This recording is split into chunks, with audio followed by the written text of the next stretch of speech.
Núcleo de Telesaúde Bahia. Vou estar aqui com vocês acompanhando a web palestra de hoje com o título Prevenção das Doenças Cardiovasculares. O palestrante convidado é o Dr. Ângelo Castro de Lima, professor adjunto da Universidade Federal do Recôncavo da Bahia e doutor em Cardiologia pela Universidade de São Paulo. Vou passar a palavra para o palestrante, desejando a todos uma boa web palestra.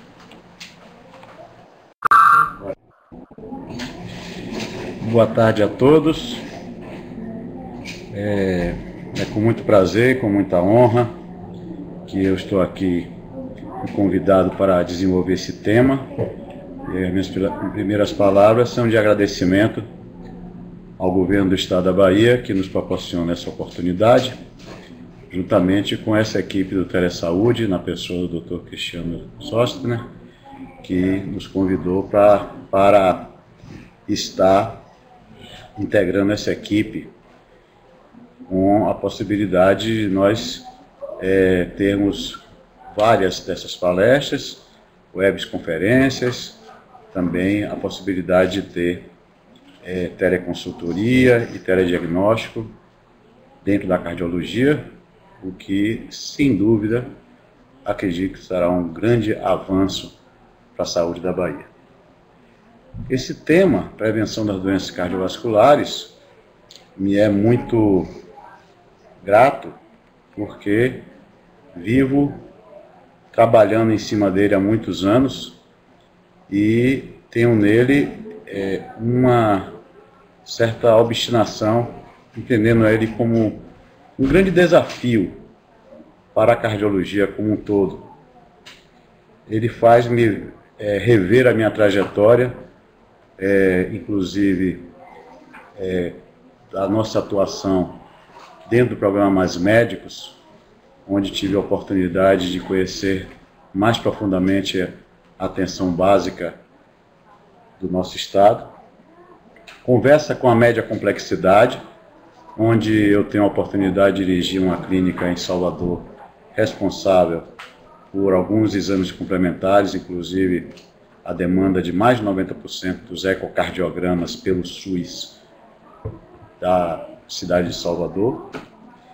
E conversa também com alta complexidade, onde eu tenho o prazer de fazer parte hoje de um Heart Team, que é comandado pelo Dr. Jorge Peraciani e pelo Dr. Jackson Brandão, dentro do Hospital Português, onde nós operamos já mais de 240 pacientes do SUS, pacientes complexos e que com um índice de mortalidade baixíssimo.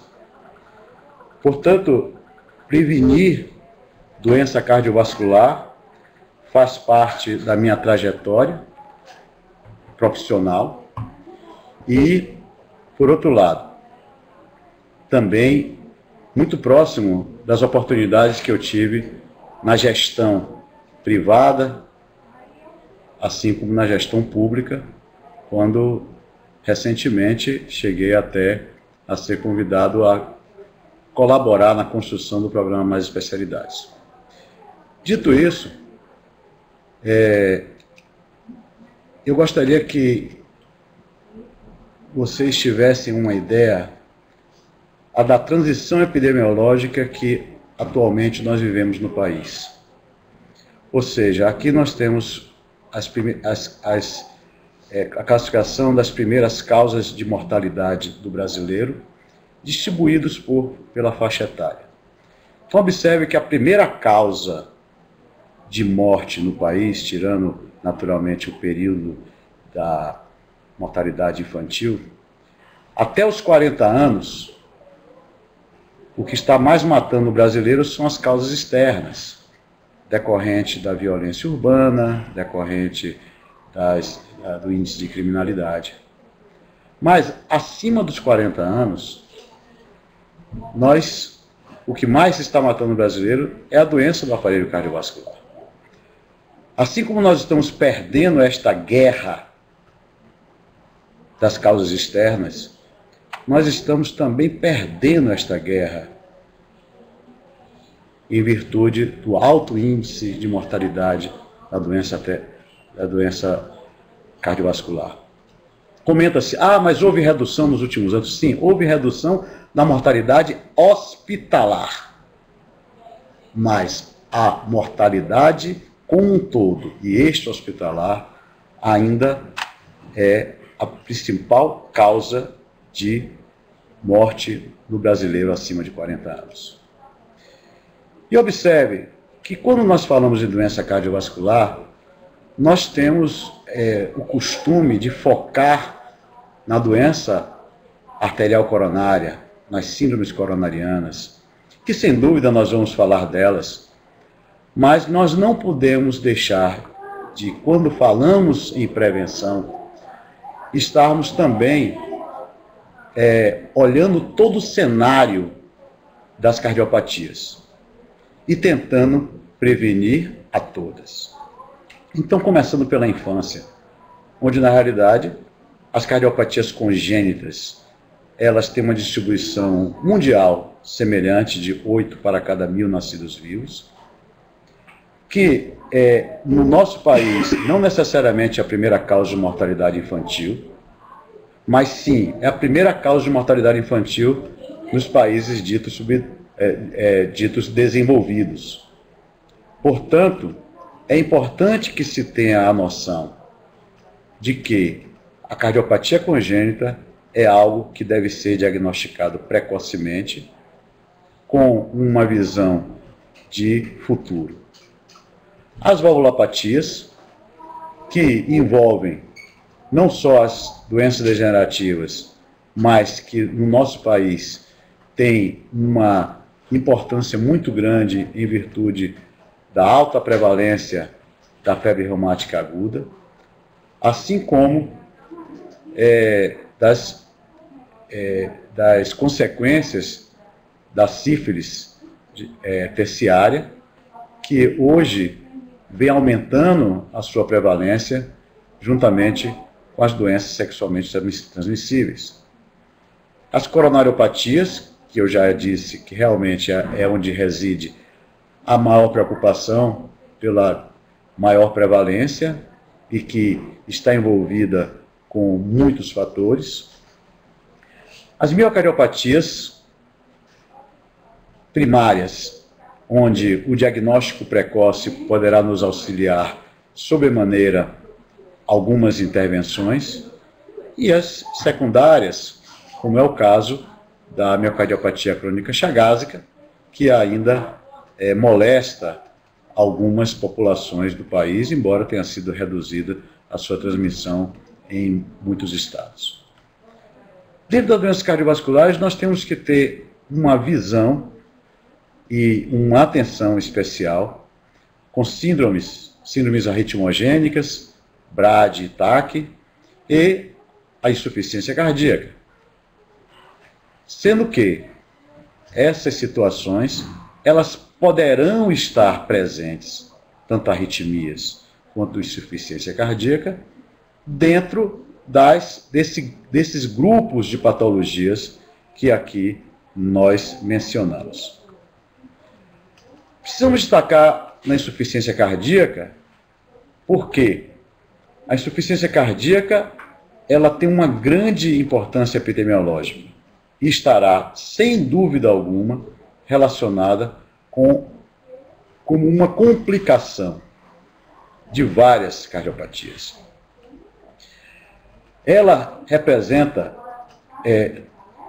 a importância dela não está apenas na disfunção sistólica, mas hoje nós sabemos que 10% da população pode apresentar uma disfunção diastólica moderada a grave, isolada, o que significa dizer que o paciente muitas vezes é assintomático, muitas vezes o paciente tem uma fração de ejeção completamente normal, porém ele já tem uma disfunção diastólica detectada através de métodos de imagem e de Doppler, e que o seu diagnóstico precoce vai fazer com que nós façamos esse paciente chegar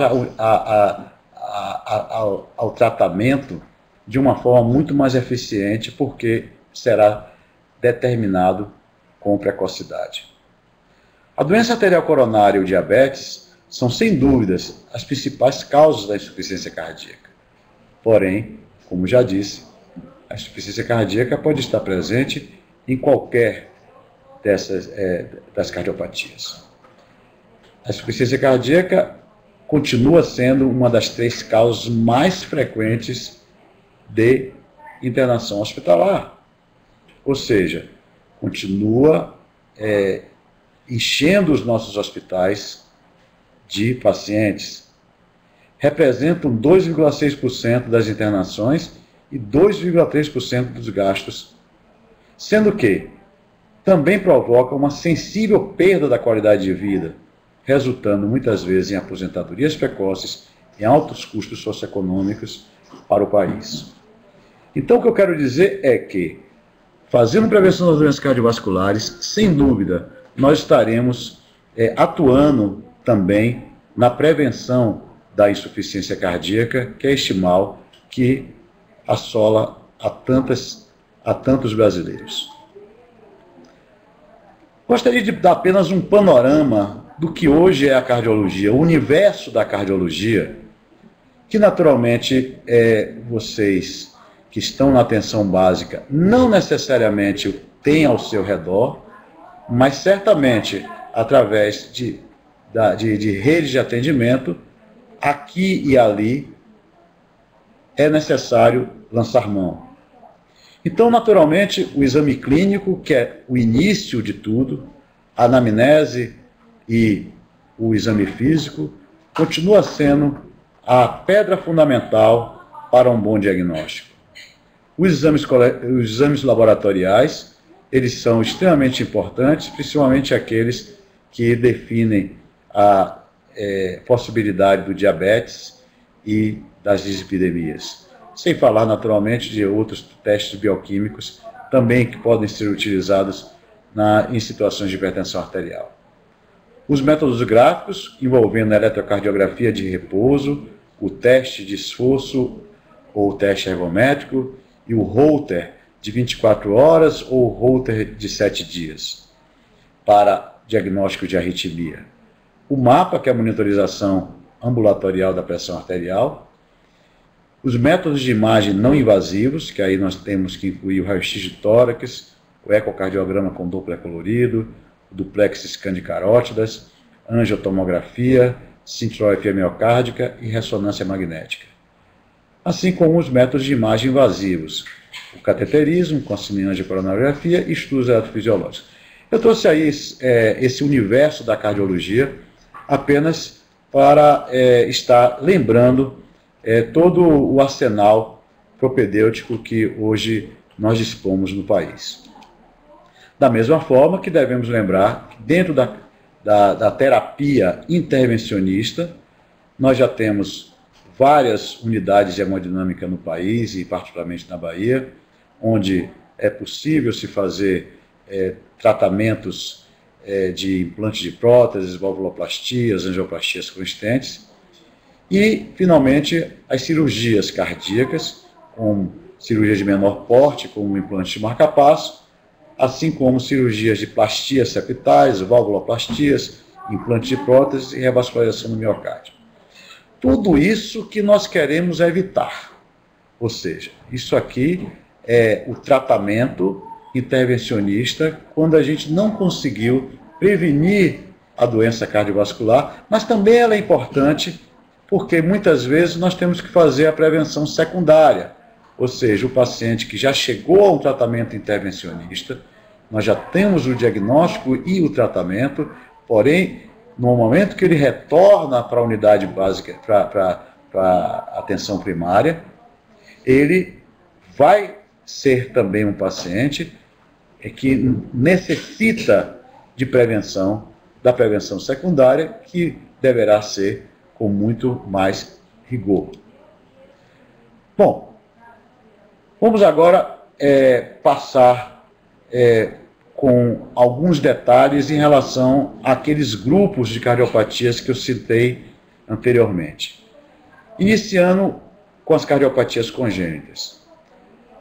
E isso é muito importante porque, como essa nossa participação aqui, temos como um dos principais públicos-alvos o profissional de saúde da atenção primária, da atenção básica.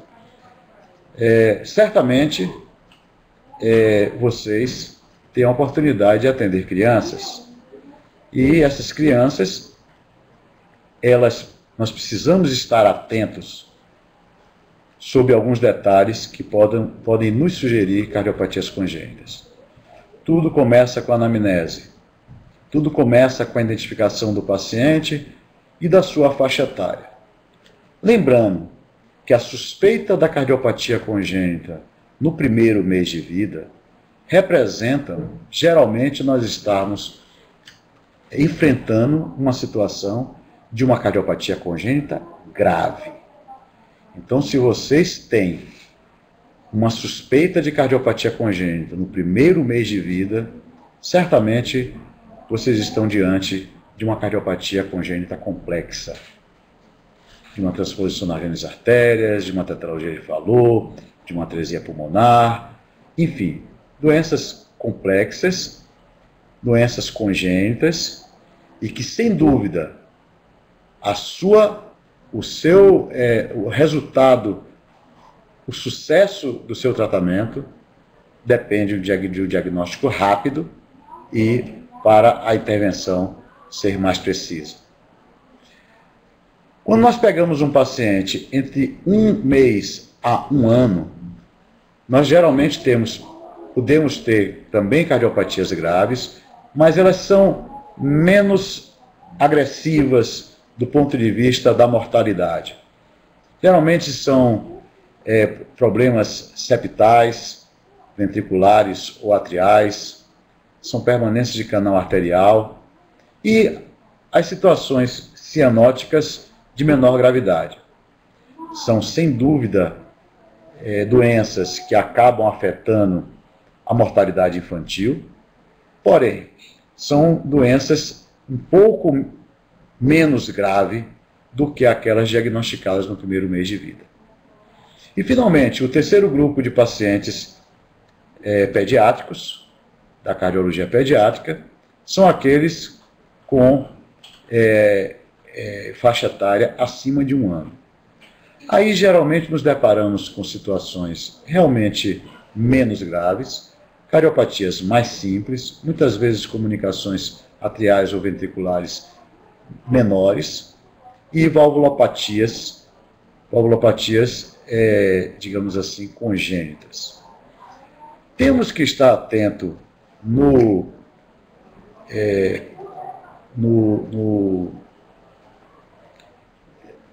senhor pode só apresentar.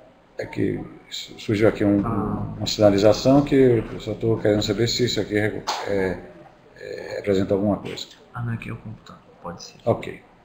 Eu não quis mexer, mas 2 minutinhos, um pequeno problema técnico aqui. Ok.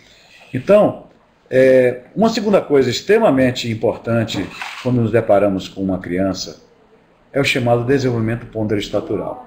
Porque muitas vezes a gente fica muito só preocupado com a questão da nutrição e nós esquecemos de que os pacientes com cardiopatia congênita, eles se alimentam com mais dificuldade.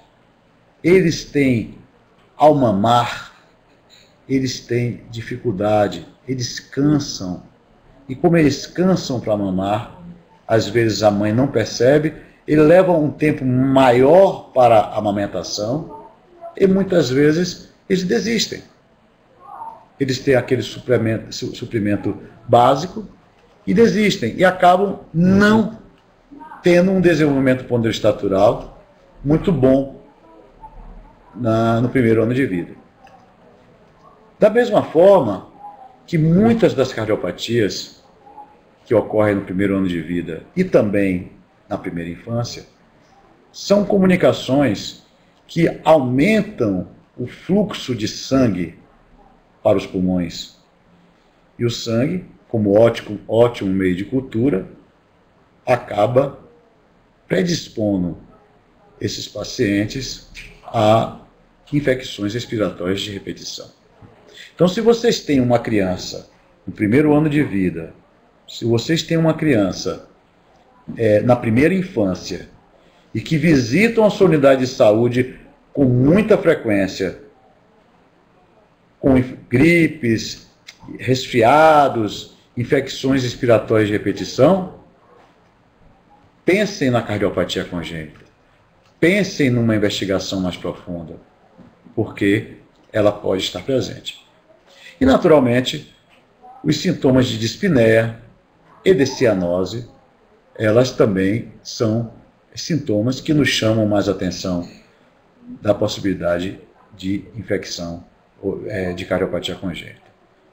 Lembrando, quanto mais precocemente nós fizermos o diagnóstico, mais nós estamos prevenindo complicações, mais nós não estaremos prevenindo a doença cardiovascular, mas estaremos prevenindo complicações da mesma e até situações de insuficiência cardíaca e de arritmia cardíaca.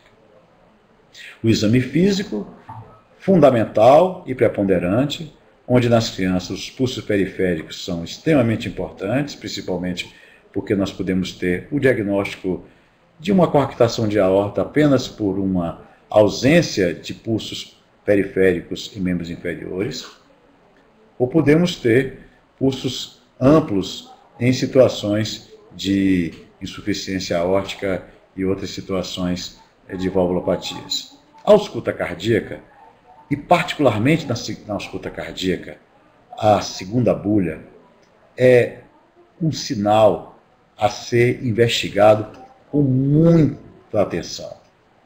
Porque nós podemos ter a simples hipofonese de uma segunda bulha, poderá nos mostrar que esse paciente tem um hipofluxo pulmonar, uma cardiopatia de hipofluxo que poderá se acompanhar em algum esforço com cianose. O hiperfluxo, ou melhor, a segunda bulha hiperfonética, nos falará a favor de um hiperfluxo pulmonar decorrente de comunicações interatriais ou comunicações interventriculares. A presença de uma segunda bulha única nos mostra de que nós podemos estar diante de uma estenose pulmonar ou uma estenose aórtica. E um desdobramento, a depender do tipo de desdobramento. Se for um desdobramento fixo, ou seja, aquele que não altera na inspiração e da expiração, nos dá o diagnóstico de certeza de uma comunicação interatrial.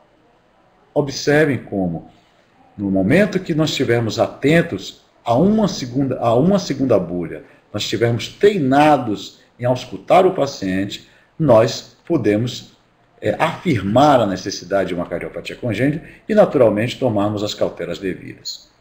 O sopro cardíaco, principalmente sopros diastóricos, embora os sopros sistóricos também sejam importantes, vão estar também nos sinalizando para a possibilidade de cardiopatias congênitas.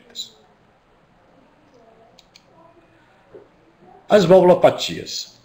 Aqui, naturalmente, a anamnese é extremamente importante e, principalmente, quando nós tivermos crianças e adultos jovens com histórias de infecções de orofaringe. Nós temos que entender de que existe um mazelo na saúde do Brasil, uma mazela chamada febre reumática. A febre reumática ela é decorrente da infecção pelo estreptococo beta-hemolítico, como vocês sabem, que ele lambe as articulações e morde o coração. Ou seja, se nós não estivermos atentos para toda a infecção de orofaringe, estarmos, principalmente de repetição, estarmos indo buscar, através de pesquisa de antistreptolizina O, através da investigação de artrite migratória, estarmos atentos a esse diagnóstico, nós vamos continuar tendo um número enorme de pacientes com cirurgias cardiovasculares precocemente, ainda na fase da adolescente. Recentemente, eu estava aqui comentando, antes de iniciar essa nossa conversa, de que tivemos uma paciente de 28 anos que já estava na sua terceira cirurgia de troca de válvula de prótese mitral. Isso é uma situação caótica e que pode ser prevenida, porque se nós estivermos atentos em estar fazendo o diagnóstico precoce da febre reumática e da presença do beta-hemolítico, estarmos tratando isso com a penicilina bezatina, que é um antibiótico barato e eficiente. Se nós não tivermos esta visão dentro da atenção primária, nós vamos continuar tendo problemas epidemiológicos seríssimos em relação a essa doença. Por isso que eu estou falando de prevenção de doença cardiovascular como um todo, onde nós, aqui no Brasil, e particularmente quem está trabalhando na atenção primária, precisa estar cada vez mais atento desta importância.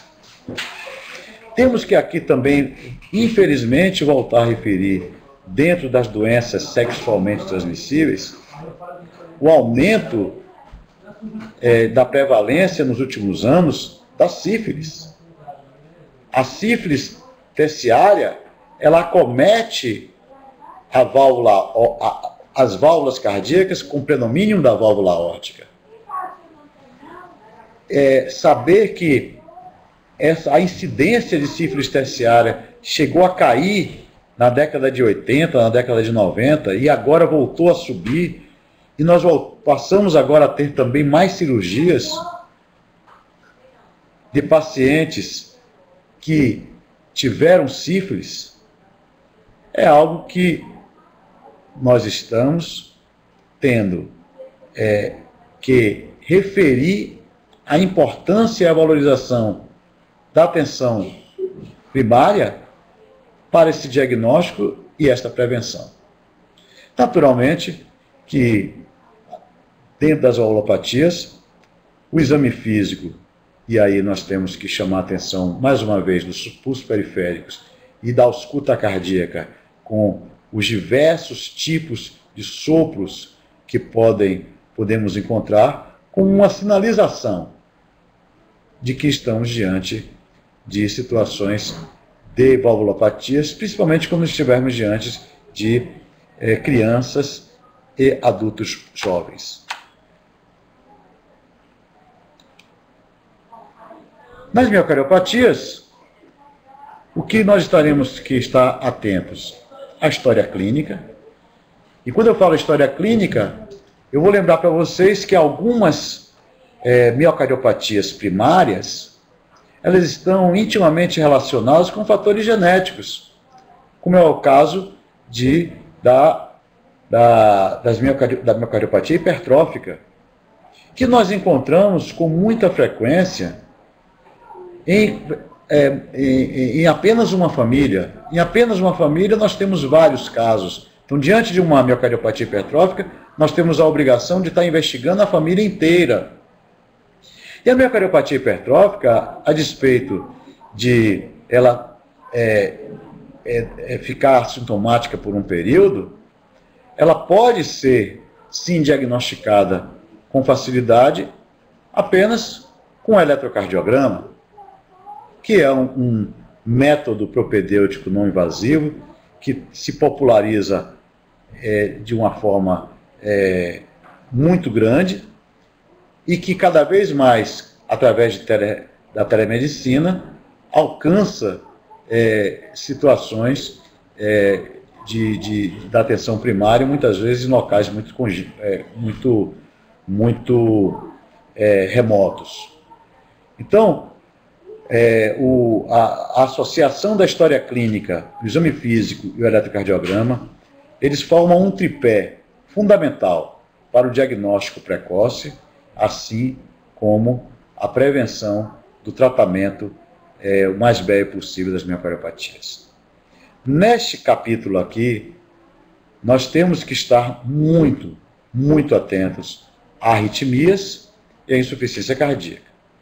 Arritmias porque nós temos várias miocardiopatias, inclusive a miocardiopatia dilatada e a miocardiopatia secundária à doença de Chagas, onde as arritmias, tanto as arritmias que comprometem o sistema excitocondutor, gerando bloqueios e até a necessidade do implante de marca-passo, assim como arritmias taquicárdicas e multifocais, elas estão presentes com muita frequência nas miocardiopatias crônicas chagásicas arritmogênicas. O seu diagnóstico precoce da miocardiopatia vai fazer com que possamos estabelecer tratamento adequado e precocemente, tanto da insuficiência cardíaca quanto das arritmias cardíacas. E, finalmente, essa que é um grande flagelo da humanidade e que, naturalmente, afeta grande parte da população brasileira. As coronariopatias, a doença arterial coronária, aquelas que vão culminar com as síndromes coronarianas agudas, dentre as quais nós destacamos o infarto agudo do miocárdio, que é algo que nós tememos e procuramos o máximo evitar, buscando a qualidade de vida. E aí, nós temos que lembrar que as coronariopatias é uma doença que tem muitos fatores de risco. E em medicina, nós nos acostumamos a dizer de que abundância é sinal de penúria. Ou seja, quando você tiver uma doença multifatorial, a possibilidade de nós conseguirmos tratá-la eficazmente torna-se mais difícil. Nós temos vários fatores de risco. Eu listei aqui apenas alguns e aqueles considerados pela literatura como os mais importantes. Então nós temos basicamente eles divididos em dois grandes grupos, que são os fatores de riscos não modificáveis, onde nós temos aqui a idade como um fator preponderante, onde nós sabemos que principalmente os seres humanos entre 40 e 60 anos, eles têm uma prevalência de síndromes coronarianas agudas mais letais. A partir dos 60 anos, teoricamente, nós já temos desenvolvido uma circulação coronária colateral que nos protege, teoricamente, ou faz com que as chamadas síndromes coronarianas agudas possam vir a ser mais brandas. O sexo, e aí nós temos que lembrar que, do ponto de vista histórico, nós sempre tivemos a doença arterial coronária afetando mais os homens do que as mulheres. Porém, e as mulheres, nós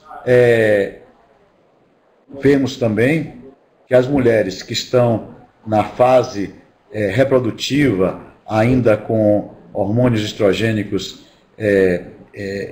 em quantidade suficiente de uma vida reprodutiva, elas estão teoricamente protegidas, estavam. Porque na realidade, quando nós temos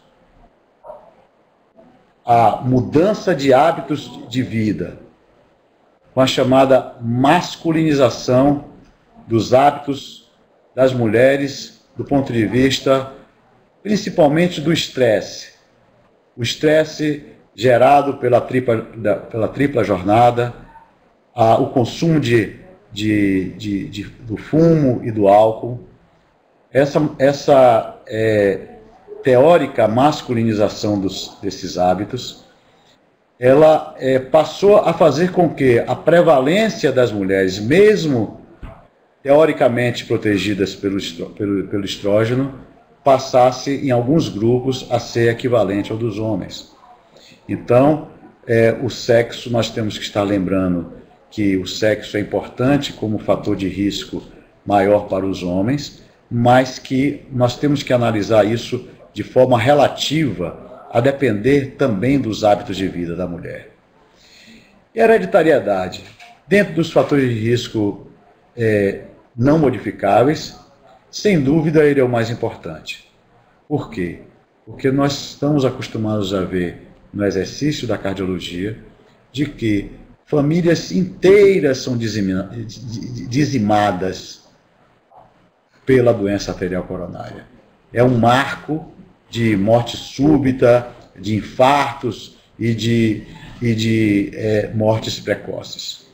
Então, todas as vezes que nós tivermos parentes de primeiro grau com doença arterial coronária, nós temos que estar investigando de uma forma mais atenta a um determinado paciente com esse antecedente familiar. Do ponto de vista dos fatores de risco modificáveis, aí nós temos esses 7 que eu chamo pecados capitais. São 7 situações que nós temos que estar muito atentos.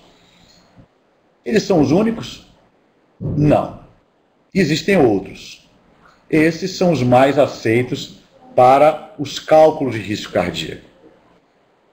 No caso, a hipertensão arterial, o diabetes, a dislipidemia, a obesidade, o fumo, o estresse e a vida sedentária. Mas não podemos deixar de lembrar que a cada momento surge um fator de risco novo. E hoje tem-se com uma novidade muito bem estabelecida, que, por exemplo, a doença periodontal, ela tem uma concomitância com a doença arterial coronária. Ou seja, a doença periodontal, fazer prevenção da periodontia, da placa bacteriana gengival, fazer isto é prevenir doença arterial coronária, em virtude da já relatada associação entre doença periodontal e doença arterial coronária. Dentro desses aqui listados, nós temos que lembrar que a hipertensão arterial ela deve ser tratada com metas, e quanto maior estabelecido o risco de doença arterial coronária para o determinado paciente, mais rigorosos nós devemos ser no tratamento da hipertensão arterial. Nós temos que lembrar que a aferição da pressão arterial, ela deve, sem dúvida, ser uma rotina de todo profissional de saúde, mas que em algumas situações nós precisamos também estarmos tendo uma noção da carga pressórica desse paciente. Ou seja, uma vez monitorando um paciente durante 24 horas, qual o percentual de medidas no seu dia a dia e até mesmo durante o sono, ele está mantendo uma hipertensão acima dos níveis aceitáveis. O diabetes, por sua vez, é um fator de risco hoje tão importante que já é considerado, o paciente diabético, ele já é considerado um pré-cardiopata. Um paciente diabético, nós já temos a necessidade de fazer, já temos a recomendação de fazer a prevenção secundária, como se ele fosse um cardiopata verdadeiro. Nós que lidamos no dia a dia, vendo cineangiocoronariografia, vemos de uma forma muito nítida como que os vasos, as artérias coronárias do diabético, ela é ela torna-se mais afinada, mais esquelética e até, muitas vezes, dificultando uma intervenção cirúrgica. Porém, por isso, diagnosticar precocemente o diabetes, diagnosticar preventivamente o diabetes, tratá-lo ainda em uma fase onde os hipoglicemiantes orais possam ser mais bem aceitos e tolerados. Sem dúvida, é fazer prevenção de doença cardiovascular. As dislipidemias, elas não só são comprovadamente um fator de risco extremamente importante, porém, nós temos também a convicção de que com o desenvolvimento pela farmacologia de drogas e polipremiantes, e particularmente as estatinas, é possível sim reduzir o tamanho da placa. Ou seja, a placa de aterosclerose, a depender do seu tamanho e da sua composição bioquímica, se ela for tratada convenientemente, mantendo-se níveis de colesterol, níveis de LDL aceitáveis, nós podemos ter redução de placa e, por causa disso, o tratamento clínico ele é um tratamento cada vez mais importante e com mais adeptos em relação a muitos pacientes coronariopatas. A obesidade, tida como a doença do século, todos nós sabemos que o brasileiro está engordando muito, é um fator de risco extremamente importante e que nós devemos não só fazer com que o nosso paciente mantenha um nível de lipídios controlados, mas também um peso abaixo, ou melhor, na condição da não obesidade. Além do mais, o paciente obeso, ele sempre dificulta muito qualquer tipo de tratamento intervencionista. O fumo, esse aí é o nosso inimigo número 1, né? Porque os hábitos, dentro dos hábitos de vida, o tabaco, ele sem dúvida, ele tem uma correlação muito nítida, não só no desenvolvimento da placa, na instabilização da placa, mas também com algumas substâncias vasoconstrictivas que fazem com que uma placa possa ser, sem dúvida alguma, afetada por uma vasoconstricção. O estresse, precisamos falar nele, sim, porque, sem dúvida, nós temos na contemporaneidade uma descarga adrenérgica a todo momento, e isso independe da classe social, porque o pobre muitas vezes está com estresse porque não tem o dinheiro para levar a comida, o alimento para a sua residência. O rico muitas vezes está com estresse porque tem dinheiro demais e precisa esconder da polícia. Então, você tem situações que afetam toda a situação de descarga adrenérgica e que só os processos de autoconhecimento, só os processos de relaxamento, só os processos de controle e descarga desse estresse através, principalmente, de atividade física e atividade sexual, nós podemos fazer um equilíbrio desse estresse. E, finalmente, a vida sedentária. A vida sedentária que nos leva, sem dúvida, a fazer com que as nossas pernas trabalhem menos, porque nós devemos mencionar que nós nascemos com 2 corações. Um coração central, que nós estamos acostumados a falar nele, e um coração periférico, que estão nas pernas, que são consequência das válvulas que nós temos nas nossas vênulas, e quanto mais exercitada ela estiver, mais o retorno venoso ele contribui para uma diminuição do trabalho cardíaco do coração central. Portanto, a vida sedentária, hoje é recomendada para que se faça uma atividade física de, no mínimo, 150 minutos por semana. 150 minutos por semana seriam o quê? 30 minutos vezes 5 dias ou 50 minutos vezes 3 dias. Vocês fazem a opção. Porém, atividade física que faça a pessoa suar. Ou seja, estando em condição de fazer atividade física é combater a vida sedentária, e finalmente fazer a prevenção das doenças cardiovasculares. Eu, inclusive, já vi aqui que tem uma pergunta: qual o protocolo da TOL de profilaxia? Antibiótico não, mas nós vamos, eu vou responder as perguntas depois, mas nós vamos agora entrar exatamente de como prevenir. E aí nós temos que pensar na prevenção individual, mas nós temos que pensar também na prevenção coletiva.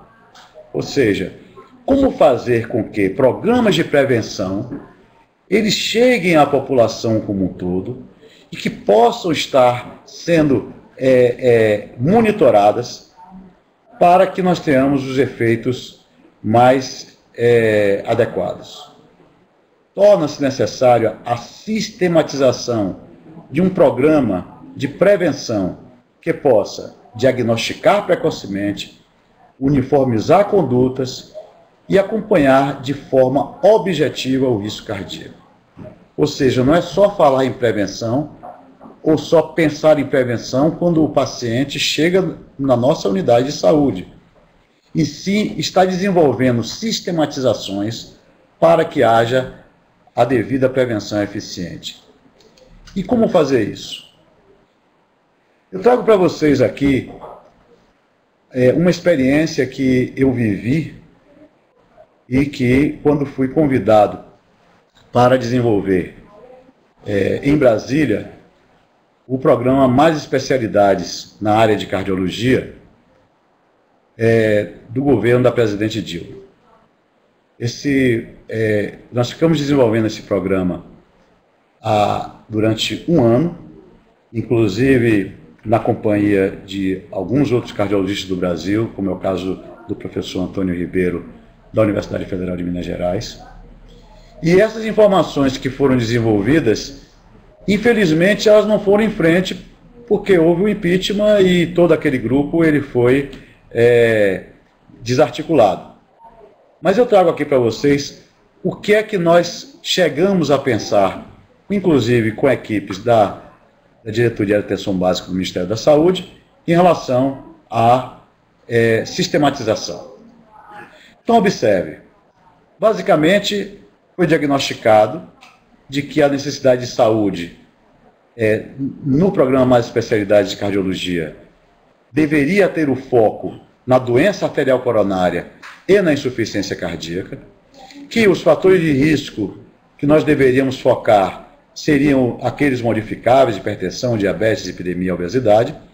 Teríamos que estar sempre atentos a causas não isquêmicas de insuficiência cardíaca, como a causa das miocardiopatias, valvulopatias e cardiopatias congênitas.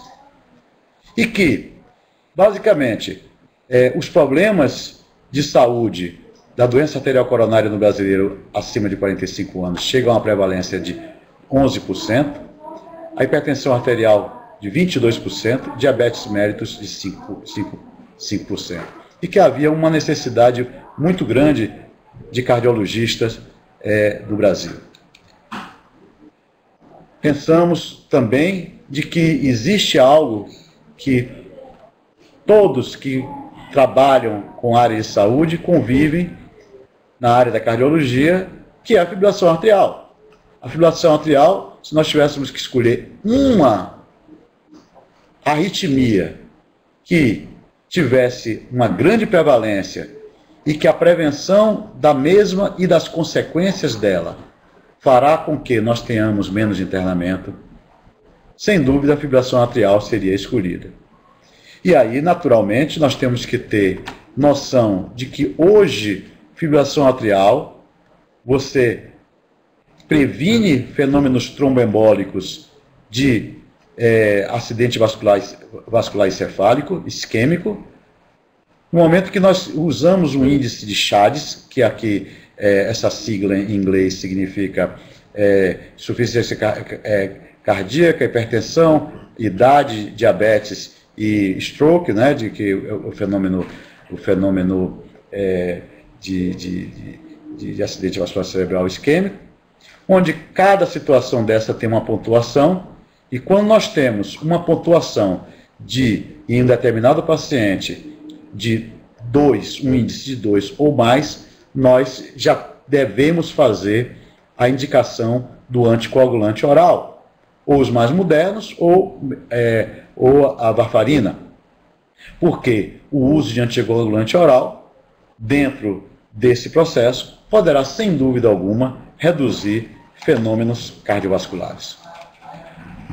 Com mais especialidades, ele estava sendo desenvolvido com um foco na prevenção, tanto da prevenção primária e secundária, e ele tinha o foco principal de quê? A busca ativa da avaliação do risco cardíaco coronariano. Ou seja, em vez de nós ficarmos aguardando a demanda espontânea do paciente que vai à unidade de saúde buscar um atendimento por causa da hipertensão, por causa do diabetes ou por causa do dor no peito, nós estimularmos toda a equipe de saúde, da estratégia de saúde da família e particularmente os agentes comunitários a estarem fazendo busca ativa, buscando o paciente que nós sabemos, se tivermos alguns delineamentos que nós vamos colocar aqui, nós poderemos fazer o diagnóstico de que aquele paciente, ele é um paciente de um risco maior e precisa de uma atenção maior por parte da equipe. Todo o projeto era calcado nisto, na busca ativa da avaliação do risco cardíaco coronariano.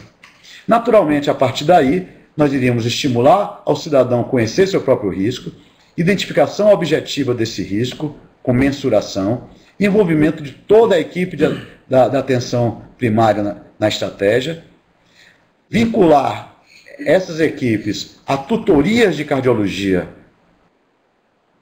à semelhança do programa Mais Médicos, que os programas Mais Médicos nós temos, para cada 10 médicos nós temos um supervisor, para cada 10 supervisores nós temos um tutor, de tal forma que quando o médico tem uma dificuldade em algum momento na atenção primária, ele tem a quem recorrer. Então nós iríamos utilizar essa estratégia do programa Mais Médicos para o programa mais especialidade na cardiologia, desenvolvendo modelos fixos e itinerantes, com integralidade entre a atenção primária e os diversos níveis da atenção especializada. Naturalmente, isso não poderia ser feito sem informatização através de dispositivos móveis e com a educação continuada, relacionada à clínica, eletrocardiografia e até a ecocardiografia com Doppler, porque a ecocardiografia, você pode ter a ecocardiografia de nível 1, de nível 2 e de nível 3, e você pode ter, muitas vezes, um aparelho de ecocardiografia sendo manipulado, não necessariamente por um cardiologista, mas por um médico que tenha passado por uma capacitação de extrair algumas informações do tipo uma hipertrofia, por exemplo, uma valvulopatia. Então, essas eram as premissas desse módulo, ok? E aí, naturalmente, nós fizemos esquemas onde o atendimento de primeiro nível ficaria com atenção básica de saúde, e aqui nós teríamos a equipe de atenção básica fazendo avaliação do risco cardíaco e, naturalmente, tendo disponível próximo um eletrocardiograma e uma tutoria de um cardiologista. Naturalmente, por telesaúde, por telemedicina, etc. E, naturalmente, os diversos encaminhamentos a partir do primeiro nível, da atenção básica, para a atenção especializada de primeiro nível, ou seja, que já comporia com alguns exames complementares, a atenção especializada de segundo nível, onde já contaria com serviços de urgência, e a atenção terciária, onde naturalmente nós teríamos o conceito de Heart Team, com a ideia de se formar, de se construir essa rede em todo o Brasil. E por isso, quando nós chamamos a atenção que daquele universo da cardiologia, no início da nossa apresentação, foi buscando isso aí. Bom, mas o que acontece? Acontece que, na atenção básica, nós iríamos fazer a avaliação do risco cardíaco, eletrocardiograma, tutoria de cardiologia. E os demais aqui é praticamente repetindo o anterior. E nós construímos uma situação onde, para cada equipe de saúde da família, nós teríamos proporcionalmente, ou seja, um cardiologista para 20 equipes de saúde da família. Esse cardiologista, fazendo esse tutoramento, ele teria relação de link direto com uma unidade de atenção especializada secundária e teria, naturalmente, dentro da sua rede, a atenção especializada de terciária, fazendo com que, desafogando esse médico, essa equipe de saúde que está aqui na atenção primária. A construção dessa rede, ela foi pensada, inclusive, proporcionalmente, ou seja, nós teríamos para cada 100 mil habitantes um cardiologista e assim sucessivamente os diversos contingentes de atenção especializada de secundária e terciária, a depender do quantitativo, num modelo de construção de rede que seria naturalmente ajustada às questões regionais. Bom, e naturalmente nós iríamos buscar capacitar estas equipes que estão na atenção básica para o atendimento adequado, ou seja, treinando e atualizando essas equipes. Tudo calcado no cálculo do risco cardíaco, ou seja, fazendo com que o risco cardíaco, a mensuração de um percentual, a mensuração de um número, pudesse estar nos ajudando nos parâmetros de referência e contra-referência. Mas aí, nós temos que mencionar que a prevenção da doença arterial coronária, ela pode ser feita de várias formas. Elas podem ser feitas de formas mais baratas e mais caras. E aí nós temos que estar chamando a atenção para os profissionais da atenção primária. Eu vou mostrar aqui para vocês um avanço da tecnologia mundial, certo? E que provavelmente estará disponível, certo? Onde vocês trabalham. Isso é o que há de uma das coisas que existem de mais atual do ponto de vista da tecnologia. Sabe o que é isso? Isso é uma fita métrica. Certamente, vocês encontram nos redutos mais longínquos do país. E essa fita métrica ela é capaz de mensurar a circunferência abdominal. E circunferência abdominal, a simples circunferência abdominal, ela é capaz de avaliar o risco cardíaco. Circunferência abdominal, ela é capaz de ser controlada objetivamente. E, no entanto, eu pergunto a vocês, fiquem com as respostas, se no seu consultório, na sua unidade de saúde, se cada agente comunitário leva uma fita métrica dessa. E se leva, se usam. Porque se usam, parabéns. Mas se não usam, devem começar a usar. E eu vou mostrar a vocês por quê. Outra forma de fazer a avaliação do risco cardíaco é o índice tornozelo braquial menor do que 0,9, que é a medida da pressão sistólica do tornozelo com o braço. É também um método simples, é um método barato, mas não é um método fácil de execuibilidade apenas com esfigmomanômetro. Nós precisamos ter, geralmente, métodos de Doppler, certo? De ultrassom de Doppler, para poder mensurar de forma adequada o perfil, a pressão sistólica.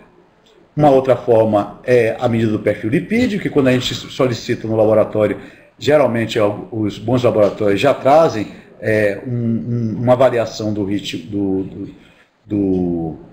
avaliação do risco. Nos grandes centros, hoje, pode ser usado também a proteína C reativa, ultrassensível, que nos dá também uma avaliação do risco cardíaco. E os algoritmos. Esses algoritmos são algoritmos, existem vários, existe o europeu, existe os estudos de Framingham, existe o National Cholesterol Education Program, e a própria Sociedade Brasileira de Cardiologia já adota um algoritmo. Ele nos dá percentuais e de estratificação de risco. E, sem dúvida, são métodos relativamente simples, que precisam entrar na prática médica, porque dentro dessa prática, que poderá ser aplicada por qualquer profissional de saúde, nós vamos poder mensurar não só o risco cardíaco, mas também fazer uma avaliação de se ele está aumentando ou reduzindo em determinado paciente.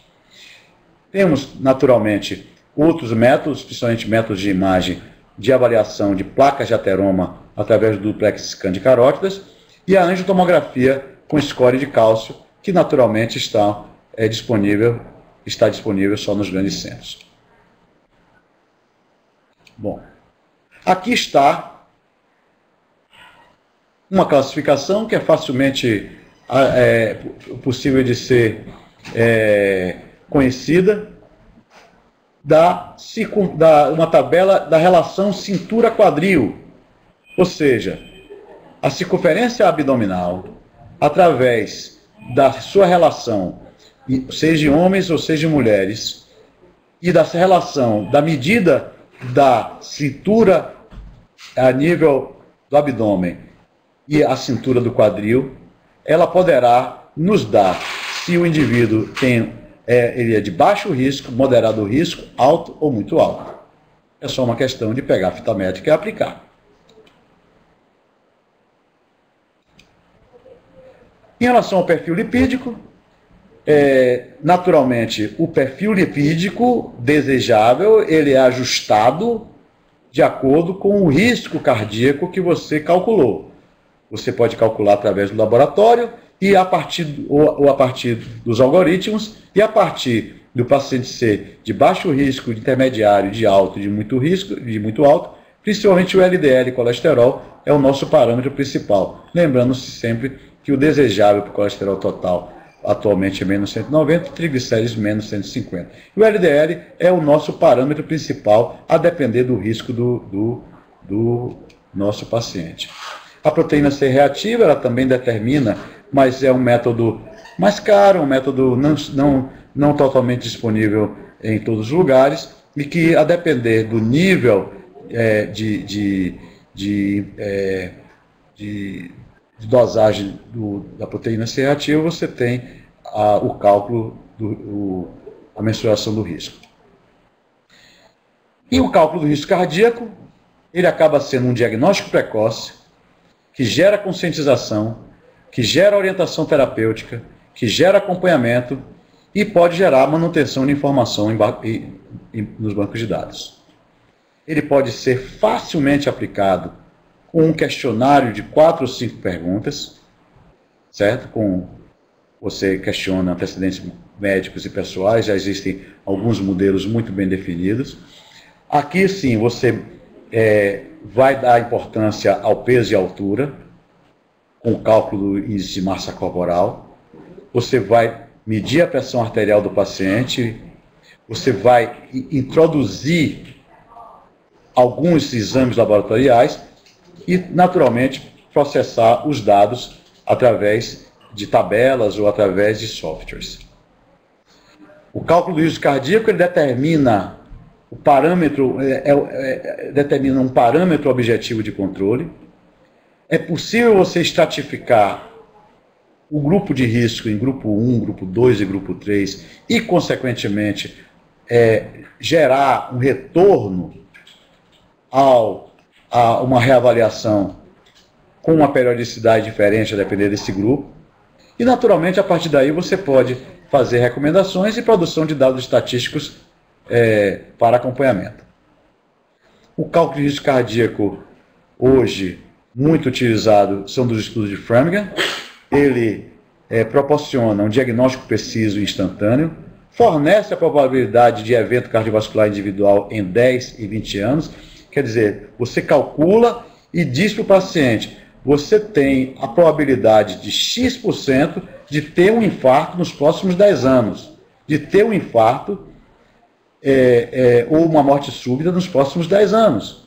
E percentualmente, se ele melhora a sua performance com modificação de hábitos, esse percentual pode modificar para menos, como também se ele passa a ter maus hábitos e maus cuidados com a sua saúde, ele vai aumentar o seu risco cardíaco e percentualmente isso poderá ser determinado. A partir daí você pode determinar a periodicidade de reavaliações, orientando medidas preventivas, possibilitar relatórios de gráficos estatísticos, utilização de informações para uso por toda a estratégia de saúde da família. Então, eu lembro aqui que para a aplicação do cálculo do risco cardíaco, não é necessário cardiologista, não é necessário sequer o médico. É necessário apenas um profissional de saúde engajado na estratégia de saúde da família, que esteja familiarizado com o método e que possa naturalmente vir a medir este cálculo, fazer este cálculo e fazer com que isso seja naturalmente guardado, armazenado para consultas. Bom, dentro do cálculo do risco cardíaco, existem várias formas. Eu vou aqui trazer como eu faço. Ou seja, nós desenvolvemos ao longo de muitos anos de formado, fiz agora 35 anos de formado, certo? Nós desenvolvemos métodos de acompanhamento dos nossos pacientes. Então, basicamente, o que é que aconteceu? Eu uni a prevenção das doenças cardiovasculares com a tecnologia da informação e nós desenvolvemos um software chamado AR-Cardio. Esse software é um software para cálculo do risco coronariano através dos métodos de Framingham, através do método National Cholesterol Education Program e Sociedade Brasileira de Cardiologia, capaz de gerar relatórios individuais, estatísticos e epidemiológicos. E esse programa eu uso naturalmente nos locais onde eu trabalho. Esse software ele foi registrado no NPI, ele é um software patenteado, ele foi submetido à Sociedade Brasileira de Cardiologia, onde nós tivemos autorização de usar o selo FUNCOR. Nós submetemos ele a um Conselho Regional de Medicina do Estado de Goiás. Nós aplicamos ele em algumas intervenções na Secretaria Municipal de Saúde de Marília, no estado de São Paulo. Nós submetemos o próprio ao Conselho Municipal de Saúde de Salvador e fizemos alguns programas junto com a Associação Baiana de Medicina, além de, naturalmente, ter apresentado esses resultados em alguns congressos. Basicamente, isso aqui é apenas um laudo do resultado que a gente aqui já colocou uma logo aqui da CESAB e da Telesaúde, apenas por uma questão de sugestão, certo? Mas isso, naturalmente, é algo que é a ser desenvolvido, tá? Desenvolvemos, além desse laudo, certo? Nós desenvolvemos também o que nós chamamos de identidade cardíaca, ou seja, uma carteirinha que torna-se um importante acessório para a demonstração da condição cardíaca atual, podendo facilitar uma abordagem mais rápida e controle de referência e contra-referência em situações de urgência. Essa carteirinha, ela mostra, é do tamanho de uma carteira de identidade, ela mostra os dados do paciente, inclusive peso, índice de massa corpórea, e traz o resultado da avaliação pelo método de Framingham, pelo National Cholesterol Education Program, e ele demonstra a periodicidade da avaliação. Ou seja, por exemplo, se essa avaliação aqui foi feita em 15 de abril de 2004, esse paciente é uma paciente de baixo risco, essa avaliação estaria válida até 14 de abril de 2005. Dessa forma, a gente programaria a depender do risco. Bom, nós já aplicamos esse método em alguns trabalhos científicos. Esse foi um trabalho que nós fizemos junto com a Secretaria Municipal de Salvador em 2001 e 2002, onde havia um programa chamado Feira de Saúde, onde nós montamos, junto com a Associação Baiana de Medicina, algumas unidades de prevenção e de diagnóstico. E aqui vocês podem observar que em 4.453 indivíduos avaliados, em aproximadamente uns 6 ou 7 eventos, nós tivemos mais de 50% dos pacientes munícipes de Salvador que tinham um grupo de risco elevado ou grupo de risco moderado. Bom, saiu um pouquinho aqui a tela, voltou. Aqui um exemplo de uma aplicação que nós fizemos em novembro de 2015, onde nós fizemos um programa de prevenção junto com a comunidade quilombola de Remanso, na região de Lençóis da Chapada Diamantina, mostrando que isso é possível ser aplicado mesmo em unidades onde a gente não tenha uma grande tecnologia para atendimento. E era essa mensagem inicial que eu teria para passar para vocês.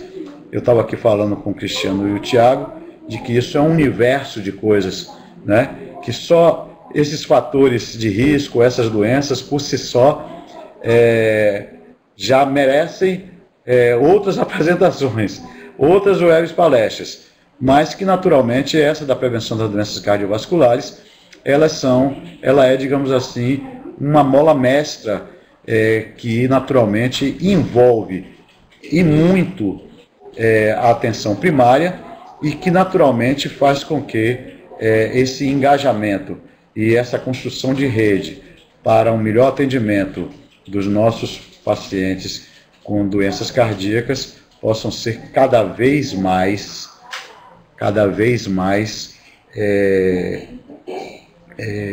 dinamizado para que nós possamos mudar essa configuração da epidemiologia das doenças do aparelho cardiovascular no Brasil. Muito obrigado. Naturalmente.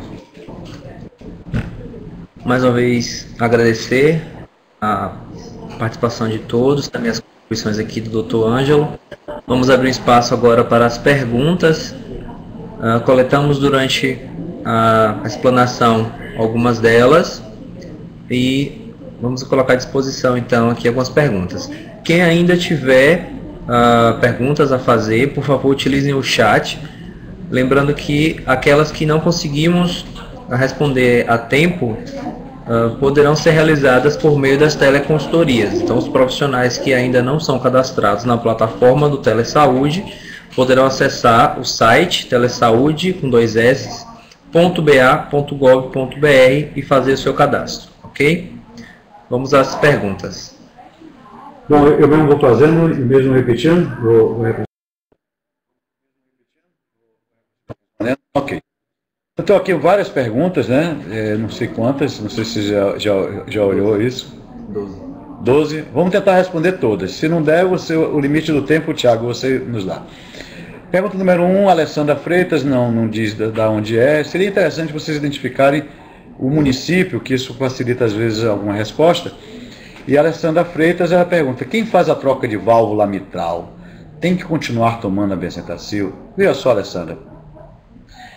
Depende da faixa etária da troca da válvula mitral. A rigor, nós sabemos de que o tratamento ele deve ser feito até os 21 anos. Porém, já existem escolas que mostram que já preconizam de que a gente deve estender um pouco mais esta profilaxia. observe, não é o fato de ela ter trocado a válvula mitral, de que ela deixou de estar susceptível às reações autoimunes da febre reumática circulante que possam afetar outras válvulas. Por outro lado, não é porque ela chegou simplesmente aos 21 anos de que ela não tem mais risco nenhum. A rigor, eu tenho sugerido de que nós façamos a monitoração. Hoje você tem a antistreptozina O, a dosagem de bucoproteínas, dosagem da proteína C reativa, que podem ser feitos periodicamente e pode nos dar uma noção da atividade reumática do indivíduo. Então, respondendo a sua pergunta, até 21 anos, sim. A partir dos 21 anos, monitorar com testes laboratoriais e, a depender de ela estar ainda com possível atividade, manter a benzetacil. Geralmente, a partir dos 25 anos, geralmente não é mais preciso. Segunda pergunta, Poliana.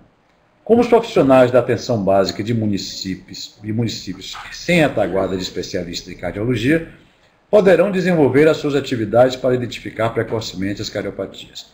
Bom, foi o que eu coloquei durante a nossa exposição.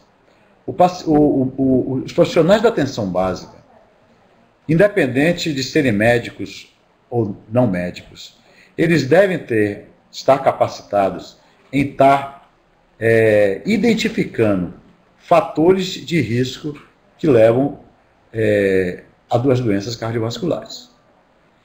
A questão da retaguarda, como eu lhe falei, por isso que eu trouxe aquela experiência que nós estávamos desenvolvendo junto com o projeto Mais Especialidades, que infelizmente não foi para frente ainda no Ministério da Saúde. Temos esperança que nós retomemos isso em futuro próximo.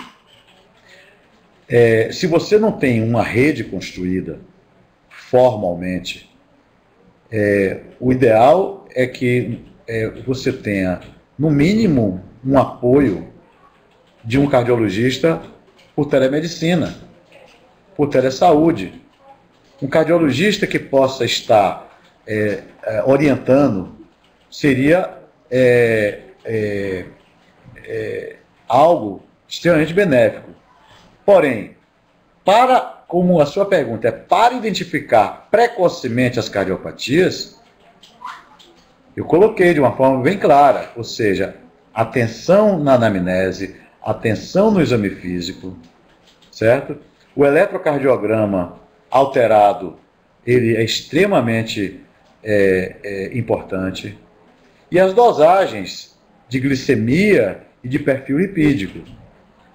Porque esses, inclusive, vão fazer com que, dentro desse contexto, você possa estar calculando o risco cardíaco e podendo estar acendendo a luz amarela em relação ao seu paciente. E aí, uma nova pergunta, pergunta número 3, da própria Poliana, que diz: no meu município, seria interessante você ter mencionado, que ajudaria a gente a raciocinar por região, não tem uma rede de atenção para diagnóstico precoce e tratamento para as cardiopatias. O que fazer com os pacientes que necessitam de tratamento? Qual o serviço de referência para encaminhamento dos casos? Aí, como ele coloca, a Bahia hoje, você já tem alguns serviços de atenção especializada, secundária, e alguns serviços de referência para tratamento terciário. A depender da região que você esteja, eu iria lhe responder regionalmente. Por exemplo, eu sei que Vitória da Conquista você já tem estruturas de atendimento terciário. Salvador, nós temos. Ilhéus e Itabuna estão se credenciando para isso agora com o Hospital do Cacau. Quer dizer, aí eu precisaria ter uma maior informação em relação a em que região você está para poder ser mais detalhado. Mas essas redes Se elas não são perfeitas, elas estão em construção e acredito, inclusive, com o desenvolvimento das policlínicas, que é um projeto do atual governo do Estado, isso poderá vir a ser facilitado. Pergunta número 4, Paulo Rodrigues. Até que ponto o estresse pode agravar o estado de saúde de cardiopatas e quais sinais ou comportamentos podemos estar atentos no dia a dia?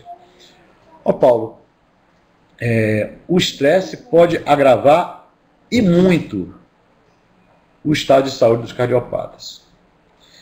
Primeiro, porque a condição de estresse sem o seu devido controle, com seu devido extravasamento, que eu já mencionei que as formas mais eficazes são a atividade física e a atividade sexual, ela, por si só, faz com que o indivíduo ele desenvolva uma condição de agressão, de agressividade consigo próprio ou com o seu próximo.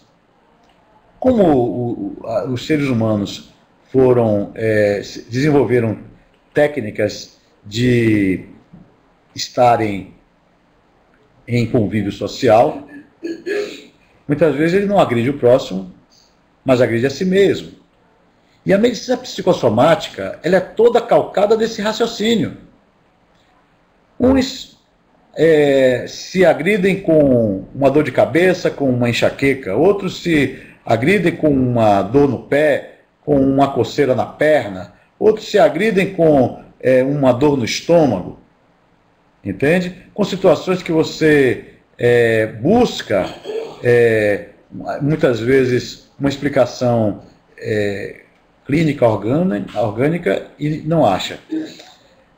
Bom, tinha uma segunda parte lá da pergunta dele que eu ia adentrar e de repente, se você puder resgatar, eu volto.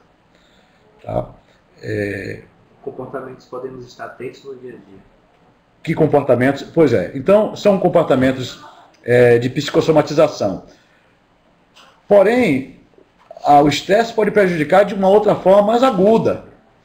Ou seja, um paciente que já tenha, por exemplo, uma placa de ateroma em uma artéria coronária, no momento de um estresse, no momento de uma condição,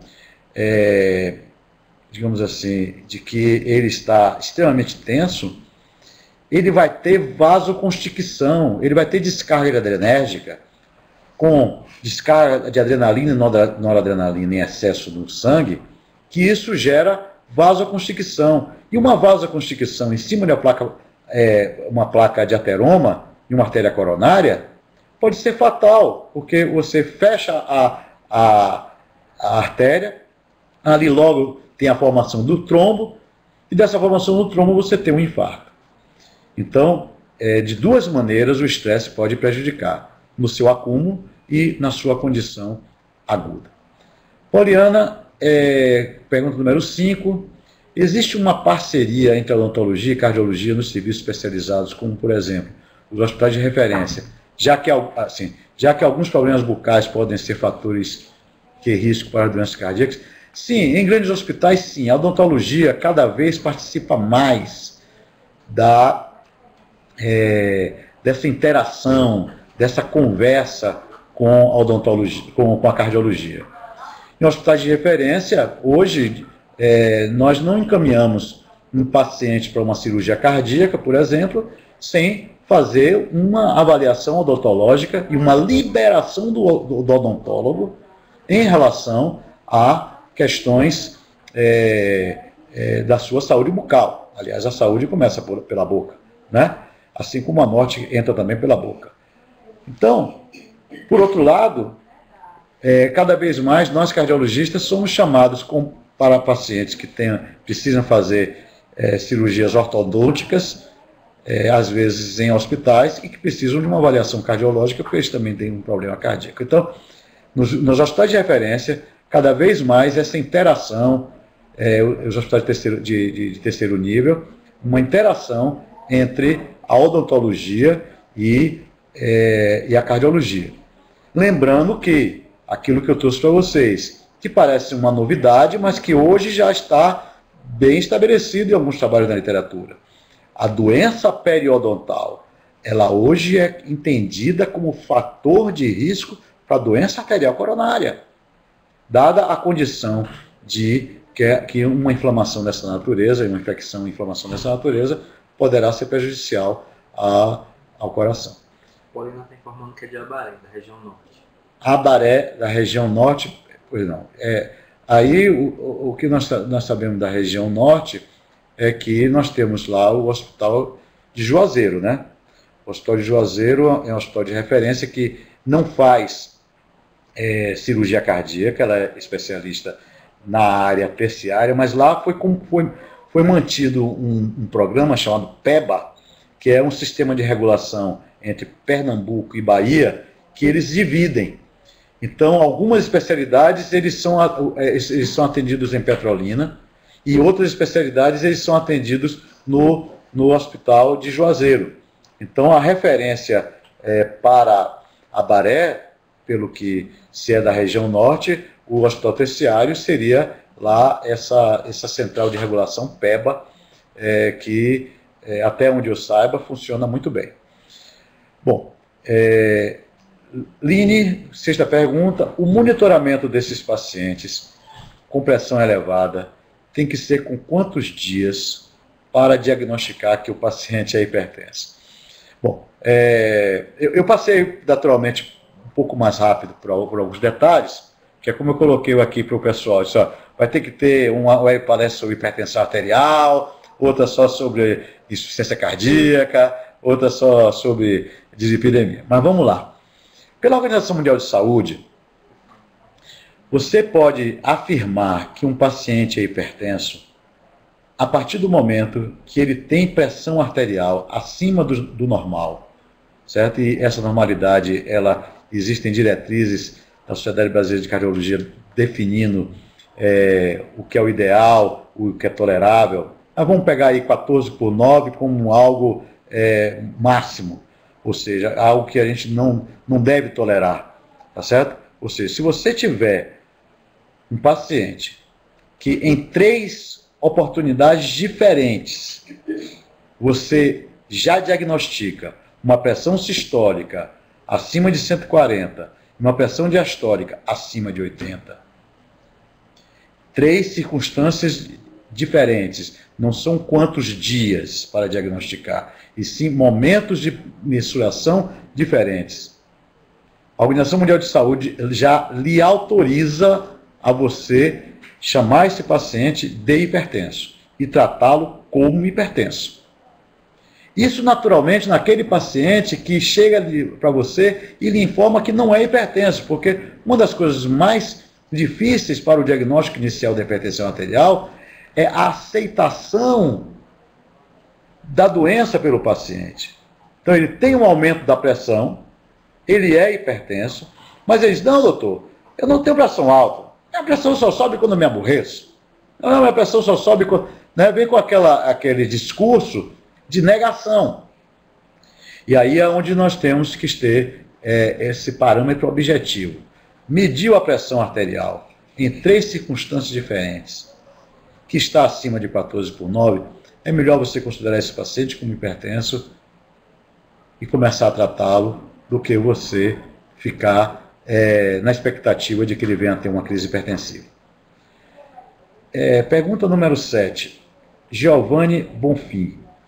Qual o protocolo atual de profilaxia antibiótica nos casos em que haja o diagnóstico de alguma insuficiência cardíaca nos tratamentos odontológicos que envolvam a simples remoção de biofilme sem sangramento gengival e os procedimentos que envolvam sangramento, por exemplo, de uma exodontia? Vamos lá. Essa questão da odontologia é interessante, como cada vez mais as pessoas se interessam por esse tema. A gente é perguntado disso com muita frequência. Bom, primeira coisa, a gente precisa saber do odontólogo o que é um procedimento que envolva a possibilidade de uma contaminação a contaminação da circulação sistêmica ou não. Tá certo? Esse é o ponto número 1. Porque é apenas uma obturação, que você não vai mexer em gengiva, é uma coisa. Mas se é uma extração, estou aqui com uma odontóloga me olhando e balançando a cabeça, mas se é uma extração, por mais simples que ela seja, ela é cruenta. Então você fala, uma simples remoção de biofilme sem sangramento gengival. O odontólogo, ele vai nos dar essa informação. No momento em que você tem essa situação de que o procedimento ele tem possibilidade de contaminação, aí você tem a necessidade de fazer profilaxia antibiótica em pacientes selecionados. Não são todos os pacientes, nem são, como você referiu, os pacientes com insuficiência cardíaca. São os pacientes valvulopatas, são pacientes que têm comunicações interatriais, defeitos de septo interventricular, são pacientes portadores de próteses cardíacas.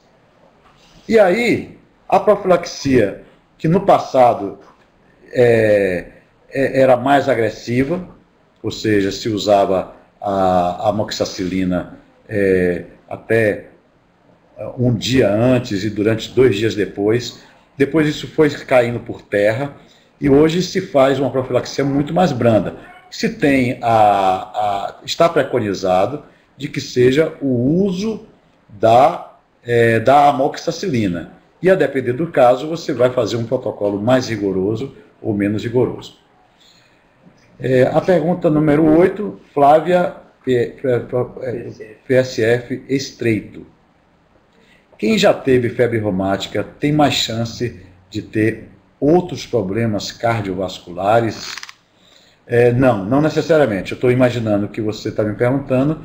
A febre reumática ela tem direta relação com as valvulopatias, certo? Mas o risco de ela ter uma doença arterial coronária, uma miocardiopatia, não. Aí ela não tem a mesma chance, não. Ela tem mais chance, sim, de ter aquelas síndromes que eu lhe falei. Se ela não tratar direito a sua valvulopatia, ela poderá ter insuficiência cardíaca.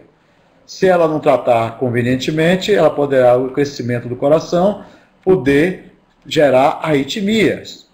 Ou ela é mais propensa que eu não falei aqui, mas vai entrar agora na conversa, se ela tem uma valvulopatia, ela é mais propensa à endocardite bacteriana, certo? Mas não necessariamente, eu estou entendendo, outros problemas cardíacos, outras doenças cardiovasculares. Por isso que eu fiz questão de separar os grupos de doenças cardiovasculares e os grupos dos que nós chamamos de síndromes ou situações clínicas. Pergunta número 9, Licelma, técnica de enfermagem, Urandi.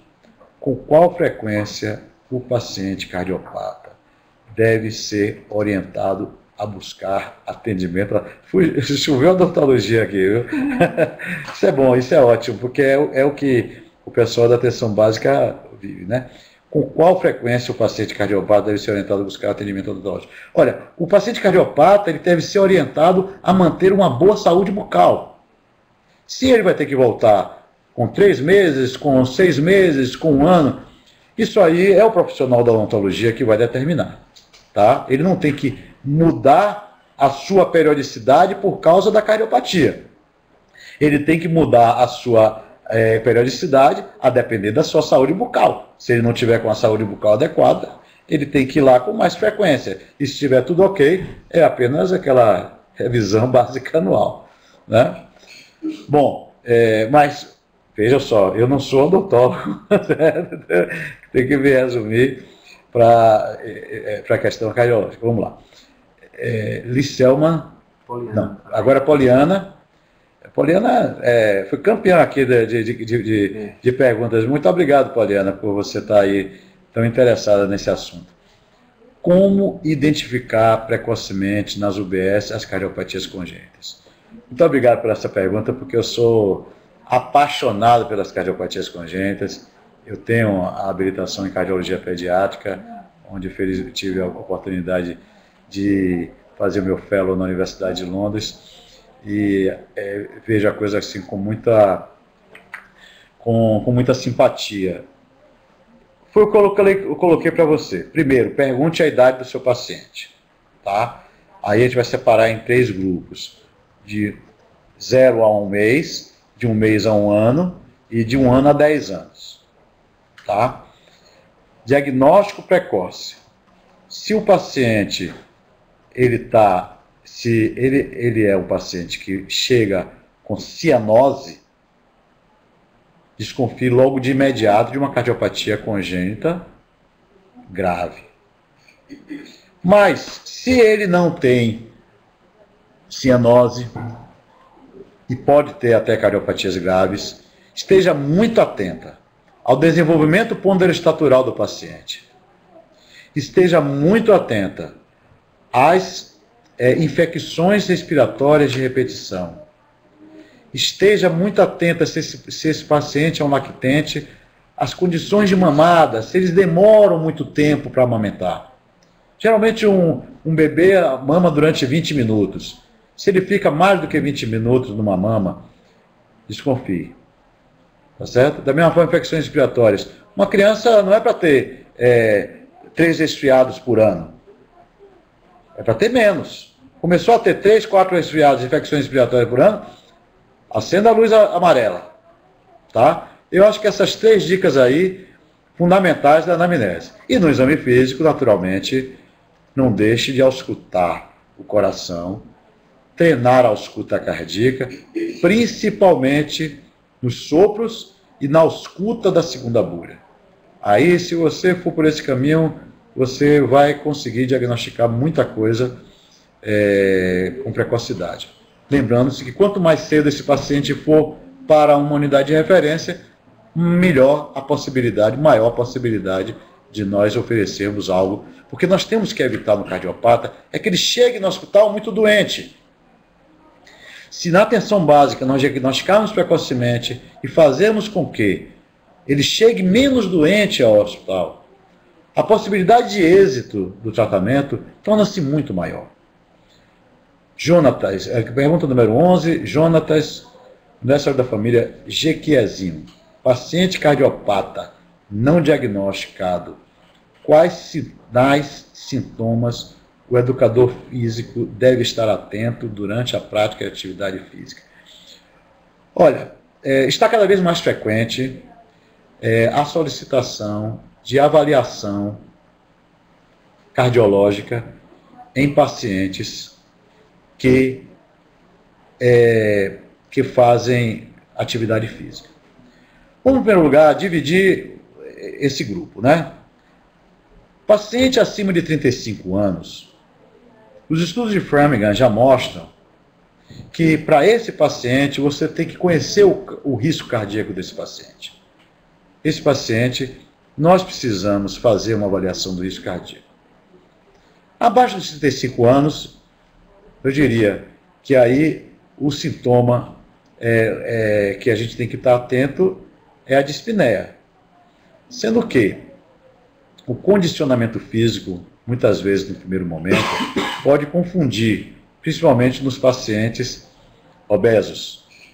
E por isso mesmo, uma prática de atividade física deve iniciar-se com exercícios aeróbicos, exercícios isotônicos. Tentarmos evitar os exercícios isométricos. O que é isso? Vou adentrar um pouquinho nessa parte. Existem 2 grandes grupos de exercícios: exercícios isométricos e exercícios isotônicos. Os exercícios isométricos são aqueles que mantêm a metragem, isometria, mas ele aumenta muito o tônus muscular. Pegar muito peso, pegar aquelas coisas de CrossFit. Esses exercícios, eles não são bons para o coração. Eles podem até serem exercícios que estão, digamos assim, podem ser feitos por pessoas bem condicionadas ao longo do tempo, mas não são bons para o coração. Já os exercícios isotônicos, aquele mantém o tônus muscular, porém, você mexe com a metragem, com a metria. É o andar, é o correr, andar na esteira, andar de bicicleta, a natação, tá certo? São exercícios isotônicos. Esses devem ser utilizados para iniciar um condicionamento. Pergunta número 12. Tiago, eu queria só fazer uma pequena correção aqui. Eu estou vendo aqui agora, botaram o meu nome, Ângelo Castro. Ângelo Castro não me identifica. Eu sou Ângelo Castro Lima. Certo? Então, por favor. Então, você bota o seu Lima. Então, o item número 12, Anderson Gomes. Quem tem fibrilação atrial pode realizar algum tipo de exercício? Sim. A questão da fibrilação atrial é se ela está com a frequência ventricular aumentada ou não. A fibrilação atrial, você tem a fibrilação atrial aguda, a persistente e a permanente. Então você tem pacientes que chegaram a um nível de tamanho de átrio esquerdo tal, que ele não vai mais reduzir aquele tamanho de átrio, a não ser que seja por cirurgia, e aí você mantém a fibrilação atrial. Já que você não pode revertê-la, aí você parte para duas coisas. Primeiro, para reduzir a frequência ventricular. E segundo, você parte para ver se ele tem indicação de fazer anticoagulação oral, através daquele índice de Shatz que eu falei durante a apresentação. Então, se ele está numa condição de fibrilação atrial controlada, do ponto de vista da sua frequência, ele pode fazer exercícios de condicionamento, mas devem ser exercícios aeróbicos, devem ser exercícios isotônicos, devem ser exercícios de leve intensidade, devem ser exercícios preferencialmente não aquáticos, porque se ele passar mal numa piscina, o socorro é muito mais difícil. Eles devem evitar exercícios competitivos, ou seja, você pode botar ele para andar ou dar uma correirinha, mas você não vai botar ele para apostar corrida com ninguém. Tá? E sempre com o controle da frequência cardíaca, não deixando que a frequência ventricular passe de 120 batimentos por minuto. Por outro lado, prestar atenção de que se esse paciente está usando um anticoagulante, ele é um paciente mais propenso a estar com a ter sangramentos. Então também tem que ver qual tipo de atividade que ele vai fazer, para não ser nenhuma atividade que vá gerar nenhum tipo de contusão. Atividade física sempre, mas com as cautelas devidas. Você tem alongamentos, você tem formas de fazer, digamos assim, você tem condição de fazer condicionamentos sem necessariamente sobrecarregar o coração. Poliana, sim, exercício sempre, desde quando o paciente esteja em uma condição de um bom controle cardiovascular. Pergunta número 13, Poliana, como não temos mais a proposta do Mais Especialidades, qual é a nova perspectiva? Existe alguma proposta no atual cenário do Ministério da Saúde? Bom, Poliana, eu não posso te responder essa pergunta, eu estou aqui apenas como cardiologista. Fui agora convidado para fazer parte desse projeto do Telesaúde Bahia, que eu posso até externar, estou autorizado para dizer que este programa vai trabalhar a área primeiro segmento, estamos primeiro segmento, que são inaugurando conferências na área de conferência. E aí quanto mais na área de e aí quanto mais vocês fizeremos de vocês, naturalmente, nós vamos naturalmente, a equipe vai selecionar temas para nós estarmos abordando. Lembrando que tem que naturalmente abordar todos os temas da atenção básica. Por outro lado, o telesaúde, nós vamos trabalhar também, não só nas teleconferências, mas nas chamadas teleconsultorias. O que é teleconsultoria? Perguntas de profissionais de saúde que chegam ao telesaúde para a área de cardiologia e que nós estaremos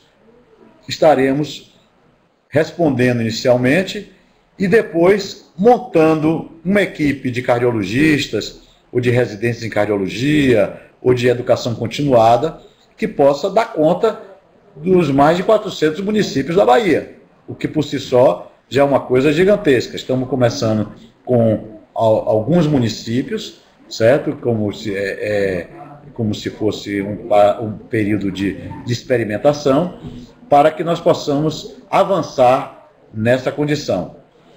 E, finalmente, a teleconferência, a teleconsultoria e o telediagnóstico. O telediagnóstico é o seguinte: nós já temos hoje alguns municípios que estão recebendo para algumas unidades de atenção primária o eletrocardiograma. Só que esse eletrocardiograma, o equipamento está lá, algumas equipes já estão sendo treinadas para ter técnicos realizando esse eletrocardiograma. Esse eletrocardiograma, os laudos estão sendo dados através de telemedicina em um convênio com a Universidade Federal de Minas Gerais. Então, vocês fazem o eletro, mandam para a Universidade Federal de Minas Gerais e eles respondem o eletro. Tá certo? A partir daí, o que é que está acontecendo? Muitas vezes, o profissional de saúde que recebe o resultado desse eletro, ele tem dúvida do que fazer, do manuseio clínico, do que se aquele diagnóstico é um diagnóstico extremamente importante, ou se é um diagnóstico que poderá ser contornado ali mesmo na atenção básica. E aí nós estaríamos com essa mesma equipe que eu falei da teleconsultoria, numa retaguarda para estar dando um suporte. Eu estou falando o que eu tenho conhecimento para o estado da Bahia. Em relação ao que este governo federal, ou o próximo que virá, irá fazer com o programa Mais Especialidades, eu não sei. Eu apenas me achei no direito de trazer essas informações para vocês, até porque eu participei desse projeto com capital intelectual, certo? Eu desenvolvi muitas dessas ideias e estou fazendo esta divulgação em um ambiente público, onde eu espero, inclusive, que alguém do Ministério da Saúde esteja nos ouvindo para nos dar essa resposta que você acabou de nos fazer.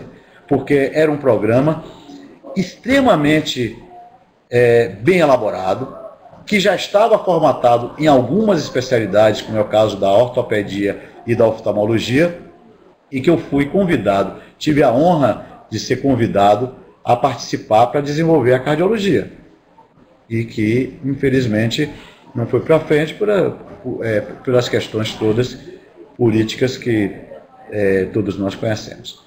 De qualquer forma, os arquivos continuam à disposição do Ministério da Saúde e, naturalmente, do governo federal e estadual. Eu agradeço a vocês e, mais uma vez, a equipe da Telesaúde, ao governo do estado da Bahia, por essa oportunidade, e continuo à disposição. Eu passei aí nosso e-mail, que vocês poderão utilizar, e brevemente nós estaremos com nosso cadastramento na plataforma Telesaúde, podendo responder algumas questões. E em relação a outras palestras, nós vamos aguardar.